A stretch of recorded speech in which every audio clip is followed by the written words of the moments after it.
드디어 신약 성경을 우리가 보게 됩니다. 창세기부터 말라기까지 아주 긴 구약 성서를 읽느냐고 정말 수고했습니다. 이 모든 여정을 잘 걸어오신 여러분 모두에게 큰 박수를 보냅니다.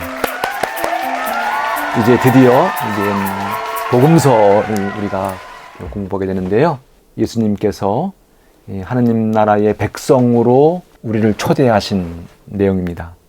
복음서를 살피면 마태, 마가, 누가, 요한복음 이렇게 네 복음서가 있지요. 네 복음서마다 예수님을 바라보는 관점이 조금씩 다릅니다. 그럼에도 불구하고 예수님이 누구신지, 또 예수님께서 꿈꾸고 또 희망했던 것이 무엇인지를 우리에게 잘 일깨워주고 있습니다. 정리하면 복음서는 예수님의 삶이 있고요. 그 삶 안에는 예수님이 무엇을 가르치셨는지, 또 무엇을 선포하셨는지, 또 어떤 치유, 회복을 통해서 우리들에게 어떤 은총의 선물을 주는지, 그런 삶을 사셨던 예수님께서 마지막 순환과 죽음을 당하시는 그런 이야기가 있고, 그리고 그 순환과 죽음 이후에 죽음을 이기시고 부활하신 주님의 모습이 있습니다. 그러니까 예수님의 삶 안에 가르치심, 선포하심, 치유하심, 그리고 십자가 사건과 죽음, 그리고 부활, 이런 큰 흐름이 있는데, 이 모든 흐름은 하나님 나라의 안으로 우리를 초대하고 이끌어 가시는 놀라운 구원의 이야기입니다. 첫 번째, 예수님은 무엇을 가르쳤는가? 굉장히 중요한 거죠. 그 가르침에 따라서 우리들도 예수님의 제자로서 참된 믿음의 길을 걸을 수 있기 때문입니다. 예수님의 가르침의 핵심은 어디에 있을까요? 마태복음 5장, 6장, 7장 산상설교라는 내용이 있고요. 그리고 비유 말씀이 있습니다. 하나님 나라의 신비를 우리에게 비밀을 알려주십니다. 예수님의 가르치는 방식 가운데는 율법학자들이나 바리새파 사람들과 논쟁을 하면서 안식일 논쟁, 정결 논쟁, 권위에 대한 논쟁, 이런 논쟁을 통해서 율법의 본래의 정신이 무엇인지, 하나님께서 가장 원하시는 삶의 방식은 무엇인지, 그런 것들을 우리가 보게 됩니다. 그 가르침을 믿고 따라가는 우리들이 주님의 참된 제자로서 어떻게 살 것인가 하는 답을 얻게 됩니다. 두 번째, 예수님은 하나님 나라를 선포했습니다. 그리고 그 하나님 나라를 위해서 12제자를 모으시고, 물론 72명의 제자를 모으셨죠. 어쨌든 많은 제자를 모으셔서 그들을 가르치고 세우고 양육해서 파송하십니다.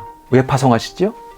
하나님 나라의 질서와 하나님 나라의 가치가 온 땅에 퍼지도록, 그래서 하나님의 평화와 그 사랑이 온 누리에 가득하기를 원하는 거기 때문에 제자들을 파송하셨습니다. 무엇을 선포했는가? 하나님 나라를 선포했고, 하나님 나라의 질서와 가치가 일상 전체를 변화시키기를 원하셨습니다. 예수님이 하신 사역 가운데 또 중요한 게 있습니다. 그것은 바로 많은 병자들을 치유하신 이야기고요.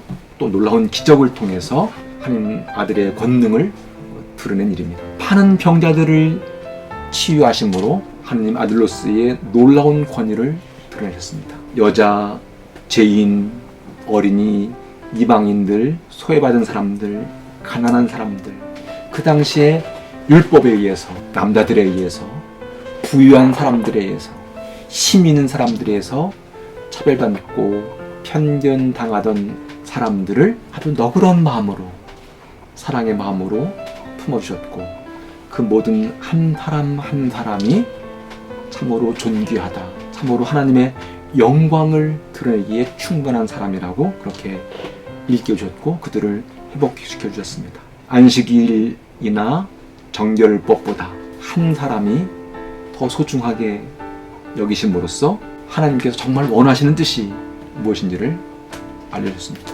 마지막으로 십자가 죽음, 고난을 통해서 세상의 지배 질서, 가지치게인 힘과 권력과 지배가 아니라 섬김을 통해서, 희생의 본을 통해서 어떻게 더 아름다운 세상을 만들 수 있을 것인가를 우리에게 일깨워줬습니다.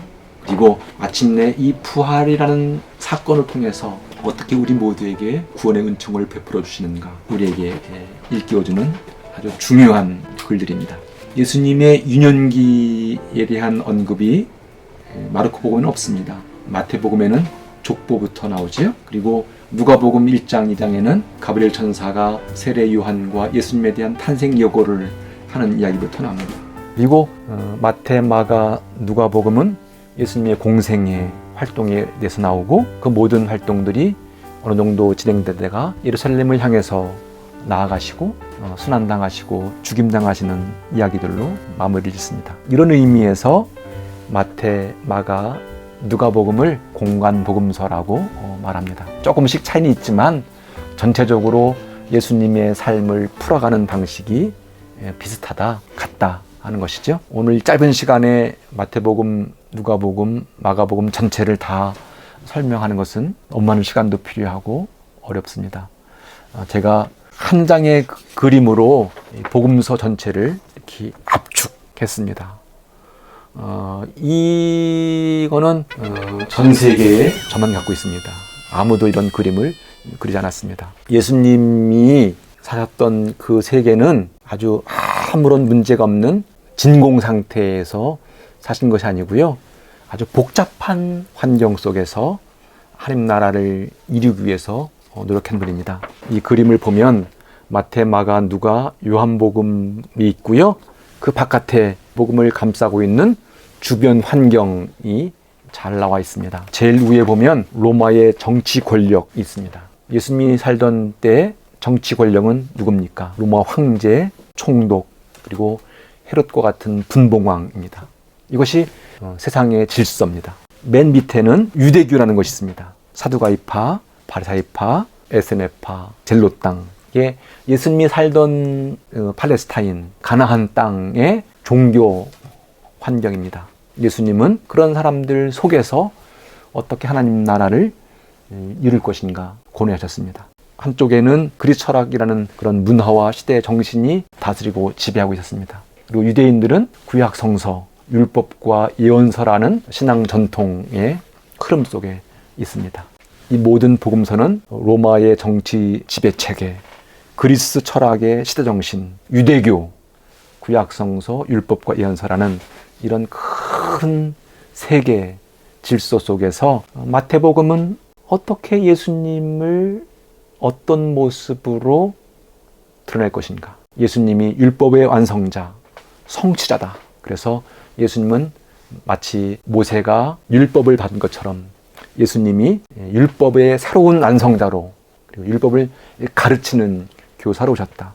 교회의 권위와 질서가 굉장히 중요하다. 하느님 나라, 하늘나라가 어떤 모습인가를 우리에게 전해주고 있습니다. 누가복음은 조금 다른데요. 탄생과 그 다음에 세례와 공생애와 모든 사건 속에 성령께서 함께 하시는 활동입니다. 가난한 사람들, 특별히 여자들, 이방인, 어린이, 세리, 죄인 이런 그 당시에 주변부에 있던 사람들에게 어떻게 하나님 나라가 도래하는지, 어떻게 그들에게 하나님 나라의 새로운 기쁨이 넘치는지 그런 것들을 우리에게 일깨워주고 있습니다. 마르코복음은 도대체 이 예수님은 어떤 분인가에 대한 질문을 갖습니다. 마르코복음의 첫 출발이 하느님의 아들 예수 그리스도에 관한 복음의 시작 이렇게 출발합니다. 예수님이 하느님의 아들이다. 그런 답을 찾기 위해서 노력하는 복음입니다. 갈릴레아를 중심으로 해서 예수님의 공생애가 시작되는데 예수님이 놀라운 기적을 행할 때마다 병자들을 고쳐줄 때마다 사람들이 도대체 이분이 누구시길래 이렇게 놀라운 일들을 행하실까 질문합니다.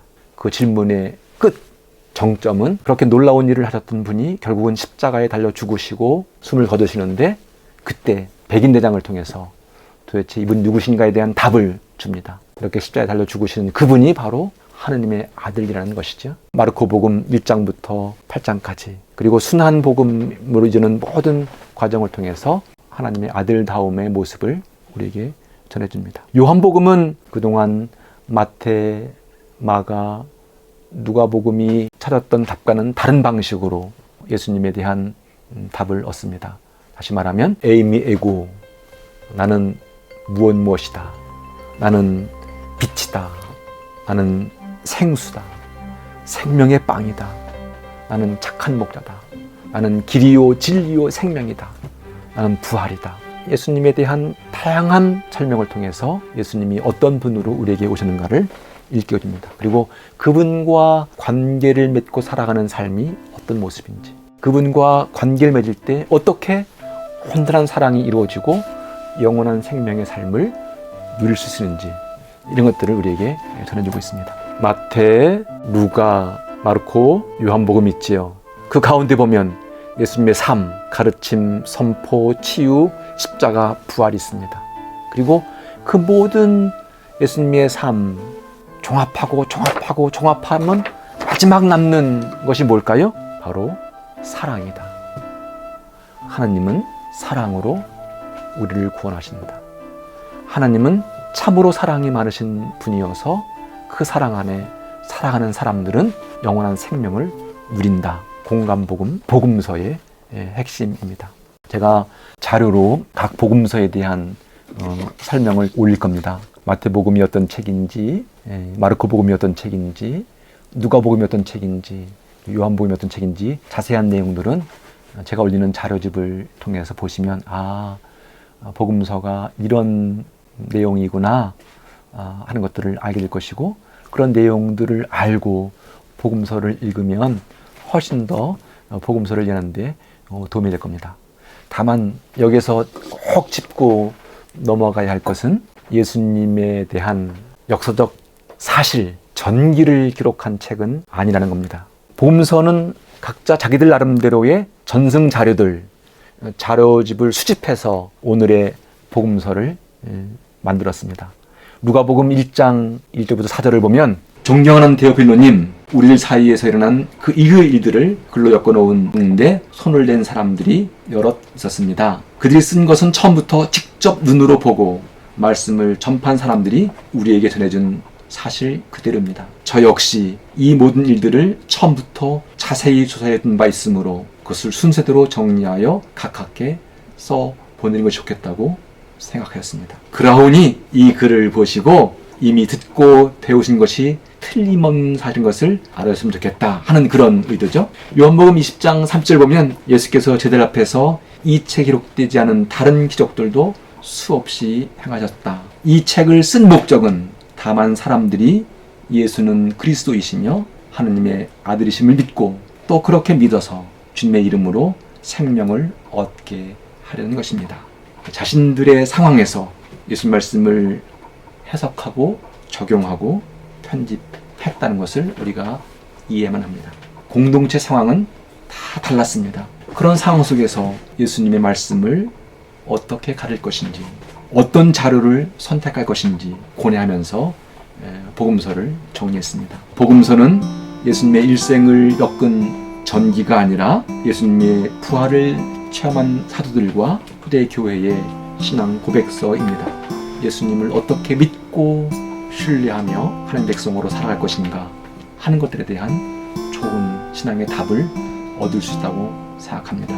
복음서를 통해서 하나님 나라가 어떤 모습인지, 그 나라의 백성답게 사는 삶의 방식은 무엇인지, 어떻게 예수님의 참다운 제자로서 살아갈 것인지를 더 깊이 생각하고 주님 가신 그 길을 잘 따라가는 신실한 주님의 제자가 되기를 간절히 기대합니다. 감사합니다.